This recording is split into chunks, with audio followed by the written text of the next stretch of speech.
सद्दाम हुसैन ने कभी ईरान के बारे में कहा था कि ईरान वो पहेली है जिसे समझना हर किसी के बस की बात नहीं। ईरान का मुकाबला इतना आसान होता तो दुनिया उसे सफ़े हस्ती से मिटा चुकी होती। ये वो देश है जिसने उस वक्त अमेरिका को शिकस्त दी जब पूरी दुनिया उसके आगे सजदा कर रही थी। पूरी दुनिया में 57 से अधिक मुस्लिम देश हैं, लेकिन अमेरिका के सामने जो दबदबा ईरान का है वो किसी और का नहीं।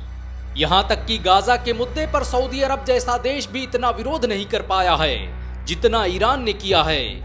ईरान ने इजराइल पर हमला करके साबित कर दिया है कि वो सिर्फ बातें ही नहीं करता बल्कि जरूरत पड़ने पर अपने रॉकेटों से दुश्मनों की धरती हिला देता है। अगर मिडिल ईस्ट में देखा जाए तो ईरान ही अकेला देश है जिसने इजराइल के विजय रथ को रोक रखा है, क्योंकि लेबनान से लेकर इराक, ईरान और आसपास के देशों में उसके लोग ही इजराइल के खिलाफ लड़ रहे हैं। चाहे हमास को हथियार देने की बात हो या फिर मस्जिद अक्सा की हिफाजत की बात, हर जगह जो चेहरा नजर आ रहा है वो ईरान का है। ईरान के लिए फिलिस्तीन का मसला शिया और सुन्नी से काफी बड़ा है। वो इन देशों में सुन्नी संगठनों की भी मदद कर रहा है ताकि इजराइल को बाहर निकाला जा सके। ईरान के सुप्रीम लीडर आयतुल्लाह खामेनेई पहले ही कह चुके हैं कि वो इजराइल की मौत तक नहीं रुकने वाले और इजराइल को अपने किए गए हर गुनाह का हिसाब देना होगा। लाखों लोगों की ये शहादत रायगा नहीं जाएगी। दुनिया के किसी भी मुसलमान को, चाहे वो शिया हो या सुन्नी, उसे गाजा के मुसलमानों की तकलीफ से गाफिल नहीं रहना चाहिए। हम सब का दुश्मन एक ही है और वो है अमेरिका।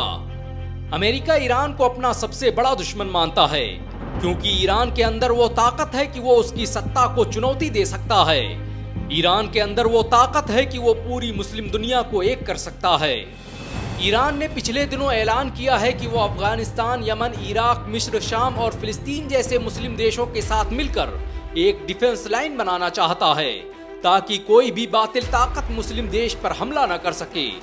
ईरान एक तरह से सभी देशों को मिलाकर एक मुस्लिम फोर्स बनाने की बात कर रहा है और अमेरिका कभी नहीं चाहेगा कि ईरान इतना ताकतवर बन जाए कि वो आसपास के देशों की राजनीति को कंट्रोल करने लगे।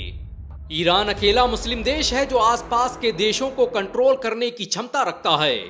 ईरान के अधिकारी तो यहाँ तक दावा कर चुके हैं कि वो ईरान के तो मालिक हैं ही, साथ में वो 4 अरब देशों को कंट्रोल करते हैं जिनमें इराक, मिस्र, लेबनान और सीरिया जैसे देश शामिल हैं। इन चारों देशों में ईरान ने हिजबुल्लाह, हमास, हूथी जैसे इतने छोटे छोटे संगठन खड़े कर दिए हैं कि अगर अमेरिका ईरान पर हमला भी करना चाहे तो वो इनकी मदद से पूरे इलाके में तबाही मचा सकता है। अमेरिका हो या दुनिया की कोई भी सुपर पावर, किसी में इतनी हिम्मत नहीं कि वो एक साथ 10 मोर्चों पर युद्ध कर सके। ईरान की इस रणनीति का आज भी किसी के पास काट नहीं है। बाकी अमेरिका की औकात कितनी है वो तो अफगानिस्तानियों ने पहले ही बता दी है। हालात ये हैं कि जो अमेरिका बरसों तक अफगानिस्तान के तालिबान को आतंकवादी बताता रहा, बाद में उन्हीं को सत्ता सौंप कर भाग गया। यहाँ तक कि उसकी इतनी हैसियत नहीं रही कि वो अफगानिस्तान से अपना साजो सामान ले जा सके। आज उसी अफगानिस्तान के लोग अमेरिका से टेबल पर बैठकर बातें कर रहे हैं। जो तालिबान कल दुनिया के लिए आतंकवादी थे, आज ब्रिक्स की करेंसी पर सेंटर में उनकी तस्वीर छप रही है। अपने देश की आज़ादी के लिए लड़ने वाले हमास जैसे संगठन आज अमेरिका की नज़र में दुश्मन हैं, लेकिन मुमकिन है कि कल अमेरिका खुद उन्हें मान्यता देता नजर आए, क्योंकि ईरान जिस ताकत से फिलिस्तीन का समर्थन करता नजर आ रहा है उससे तो लगता है कि फिलिस्तीन जल्द ही आज़ाद हो जाएगा।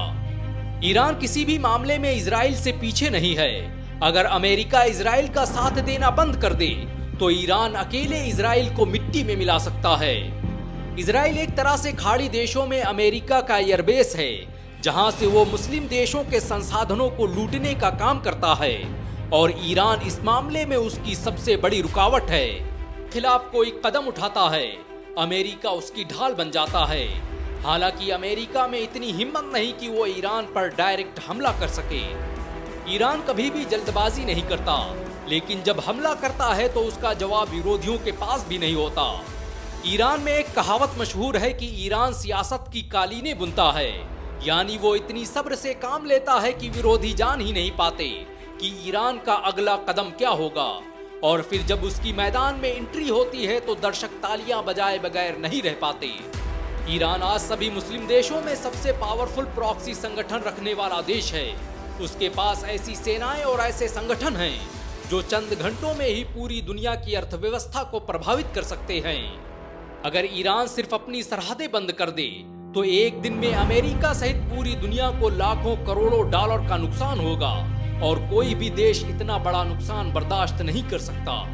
जिस ईरान पर अमेरिका ने पाबंदी लगाई थी कि वो किसी से हथियार नहीं खरीद सकता, आज वही ईरान दुनिया के 20 से अधिक देशों को अपने ड्रोन बेच रहा है। Tajikistan, Armenia, Sudan, Ethiopia, Venezuela, Algeria जैसे देश उसके ड्रोन सिस्टम का इस्तेमाल कर रहे हैं। ईरान ने जालिमों का मुकाबला करने के लिए उसके विरोधी देशों को एक प्लेटफॉर्म पर लाकर खड़ा कर दिया है। अमेरिका के पूर्व राष्ट्रपति जॉर्ज डब्ल्यू बुश ने कभी कहा था कि निसंदेह ईरान हमारे लिए खतरा है, क्योंकि उसका मकसद हमारे सबसे मजबूत साथी इजराइल को बर्बाद करना है। ये दुनिया के अमन और हमारे गठबंधन के लिए खतरा है। मैं खुले तौर पर यह स्पष्ट कर देना चाहता हूँ कि अगर इजराइल को कोई भी खतरा हुआ तो हम उसकी हिफाजत के लिए अपनी पूरी मिलिट्री और सैन्य शक्ति झोंक देंगे। ईरान विश्व पटल पर हर दिन अपनी धाक जमाता जा रहा है। इस वक्त मुस्लिम देशों में ईरान पॉपुलैरिटी के मामले में पहले स्थान पर है। यहाँ तक कि सऊदी अरब के अंदर भी ईरान को लेकर लोग बातें कर रहे हैं। अब तो सऊदी अरब भी फिलिस्तीन के मुद्दे पर खुलकर ईरान का समर्थन करता नजर आ रहा है। ईरान हर जगह इजराइल को घेर रहा है। पिछले दिनों ईरान की शरीफ यूनिवर्सिटी के प्रोफेसर्स ने दुनिया भर की यूनिवर्सिटियों के नाम खत लिखा है और अपील की है कि सभी अमन पसंद और बेदार ज़मीर लोग इजराइल की मुखालिफत करें और इजराइल पर वैसे ही मुकदमा चलाया जाए जैसे नाजियों पर इंसानियत के कत्लेआम और नरसंहार का मुकदमा चला था। ईरान आज पूरी दुनिया के मुसलमानों का हीरो बन चुका है।